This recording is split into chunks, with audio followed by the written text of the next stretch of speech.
Yesterday, on 3rd January 2026, the United States captured a sitting president on foreign soil. Not through a court, not through international agreement, but through military force. Officially, this was about stopping drug trafficking.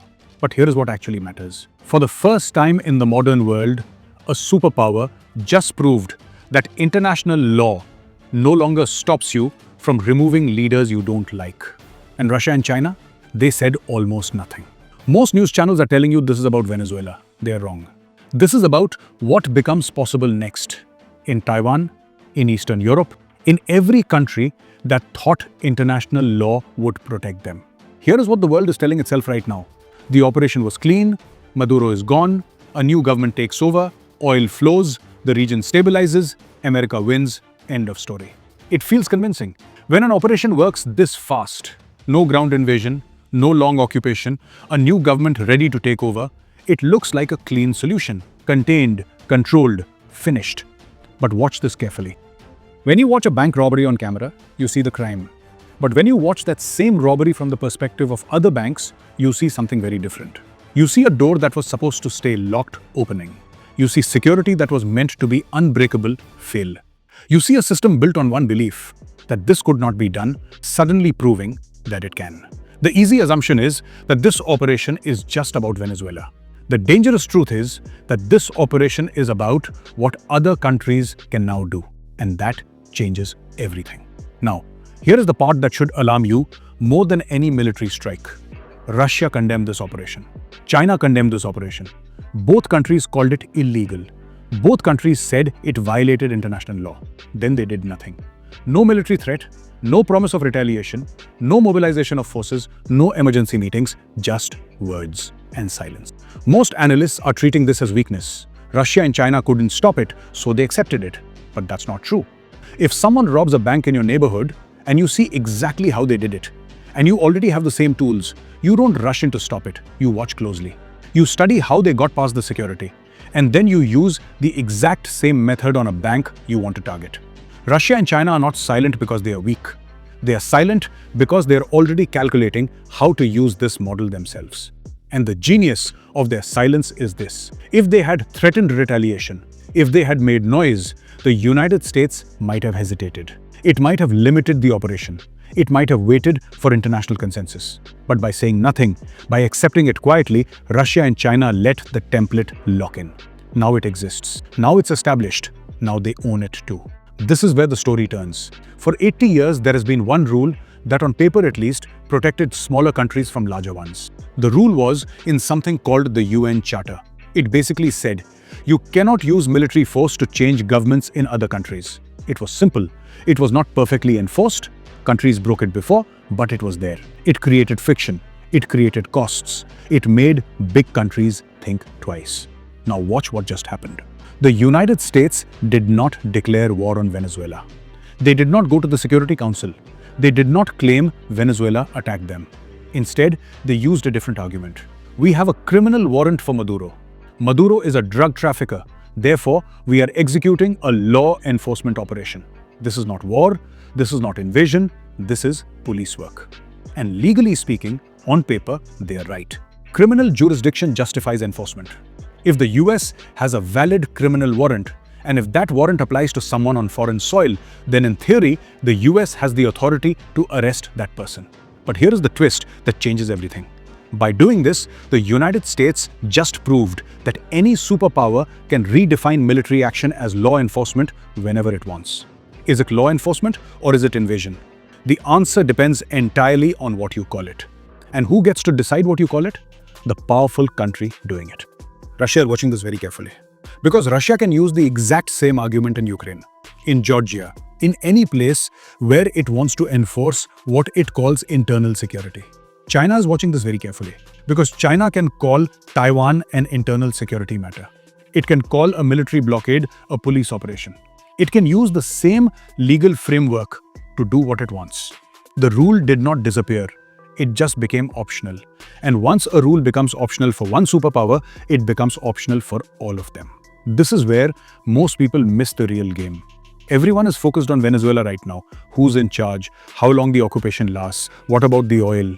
These are the wrong questions. The real question is this: what just became possible that was not possible before? Before this operation, if you were a country trying to maintain an independent foreign policy, if you did not want to choose sides between America and China, you had something to hold on to. You had international law. You had institutions. You had the idea that sovereignty meant something. That protection just weakened.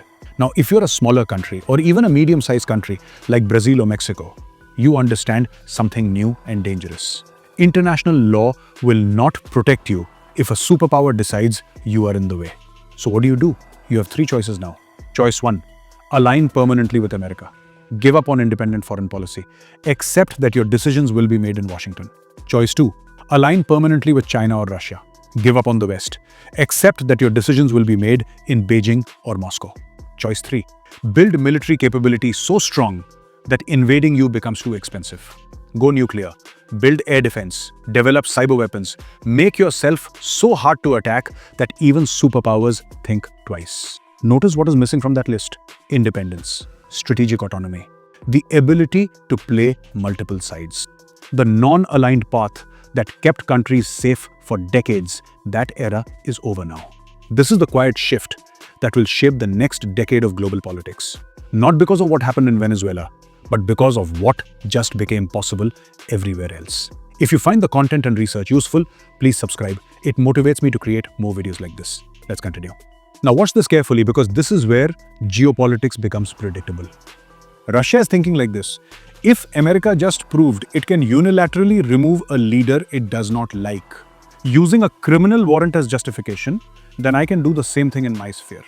I can claim that the Ukrainian government is corrupt, that it's a security threat, that I need to arrest its leaders. The legal framework exists now. America created it. China is thinking like this: if America proved it can redefine military action as law enforcement, then I can use that same framework against Taiwan. Taiwan is not a separate country, it's a rogue province. Military exercises become police operations. Blockades become internal security measures. I am not invading, I am enforcing internal order.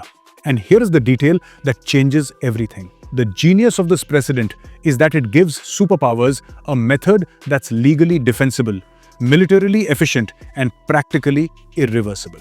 This is where it gets serious for India. India spent 70 years building something called strategic autonomy. The basic idea was, don't join either superpower. Keep relationships with everyone, make your own decisions, use international law and institutions as insurance. Now India is realizing something uncomfortable. International law just became optional. India will never be stronger than America militarily. It can't defeat the United States in a conventional war. So India's entire security strategy, built on the belief that international law would limit American power, just cracked wide open. This means India has to make a choice it was hoping to avoid. Do we align with America and give up some independence? Do we align with Russia or China and accept a different set of limits?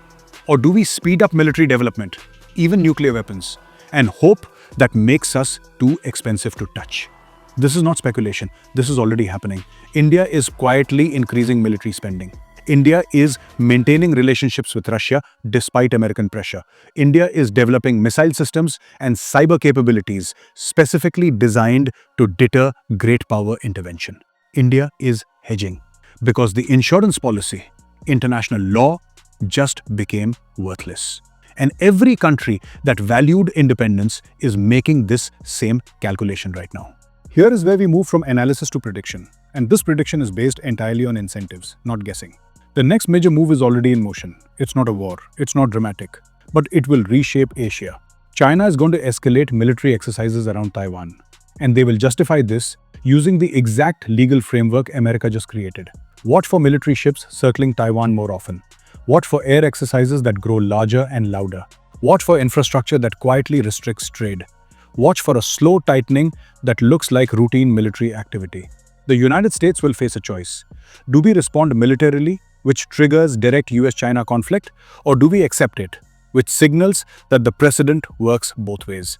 That choice is coming within 18 months. Meanwhile, Russia is doing something similar, but more quietly. It is consolidating control in the parts of Ukraine it occupies. It's integrating infrastructure. It's moving slowly toward a permanently divided Ukraine, one it controls, and one NATO can't reclaim. And if America ends up having to run Venezuela, keeping troops there, supervising a temporary government, and staying involved to rebuild the oil industry, then America just has less time, focus, and power to respond anywhere else. This is the genius of what just happened. By getting locked into Venezuela, America opened the door for Russia and China to move in their spheres simultaneously. And by creating the legal framework to justify its own actions, America handed them the exact tool they needed. The world did not end on January 3rd, 2026. But the rules that once guided how major powers deal with each other just became optional. Superpowers can now call military action law enforcement. They can move into smaller countries without declaring war. They can wrap it in legal justification. And other superpowers will copy that same precedent in their own regions. The countries that see this early, that understand the shift has already happened, will handle what comes next much better than those still waiting for international law to protect them. So here is the question I want you to answer in the comments. If you are a smaller country right now, and you realize international law no longer shields you from great power intervention, what do you do? Do you pick a side? Do you build up weapons? Or do you try to stay independent and hope no one notices? Jai Hind.